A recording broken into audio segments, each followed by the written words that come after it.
नमस्कार. एम-एस-सेट परीक्षेचा निकाल नुकताच प्रसिद्ध करण्यात आला आहे. तर डिस्क्रिप्शन बॉक्समधील लिंकवर क्लिक करून या पेजवरती यायचं आहे. रिझल्ट ऑफ एम-एस-सेट या टॅबवरती क्लिक करायचं आहे. तर सेट एक्झाम या टॅबवर क्लिक करून तुम्हाला 7 एप्रिल निवडायचं आहे. त्यानंतर विथ मार्क्स किंवा विदाऊट मार्क्स यापैकी एक ऑप्शन घेऊ शकता. सीट नंबर टाईप करायचा आहे, नाव टाईप करायचं आहे, जन्मतारीख पॉपअप विंडोमधून निवडायची आहे आणि मोबाईल नंबर टाईप करून सर्च रिझल्ट या टॅबवर क्लिक करून तुम्हाला निकाल पाहायचा आहे. अशा प्रकारे येथे निकाल प्रसिद्ध झालेला आहे. येथे क्वालिफाय कॅन्डिडेट जे आहेत त्यांच्या लिस्टवरती क्लिक करून तुम्हाला संपूर्ण क्वालिफाय कॅन्डिडेटची जी PDF फाईल आहे, ज्यांचा रोल नंबर देण्यात आलेला आहे, तर यामध्ये जे रोल नंबर देण्यात आले आहेत ते कॅन्डिडेट क्वालिफाय झालेले आहेत. त्याचबरोबर दुसरी PDF file notification of set qualify candidate लक्षात घ्या.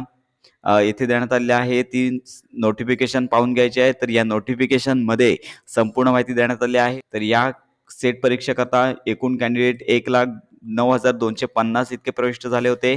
त्यातील क्वालिफाय कॅन्डिडेट 7,273 इतकाच झालेला आहे आणि टोटल पर्सेंटेज ऑफ पासिंग 6.66% इतका आहे. तर अशा प्रकारे ही नोटीस प्रसिद्ध करण्यात आलेली आहे. तर ही महत्त्वाची अपडेट इतरांपर्यंत नक्की शेअर करा. निकाल हा तुम्हाला पाहून घ्यायचा आहे. तर अशा प्रकारे ही निकाल संदर्भातली महत्त्वाची अपडेट इतरांपर्यंत नक्की शेअर करा. या संदर्भात सर्व अपडेट्स मिळवण्याकरता आपल्या मराठी अपडेट गुरु या YouTube चॅनलच्या कनेक्टमध्ये राहा.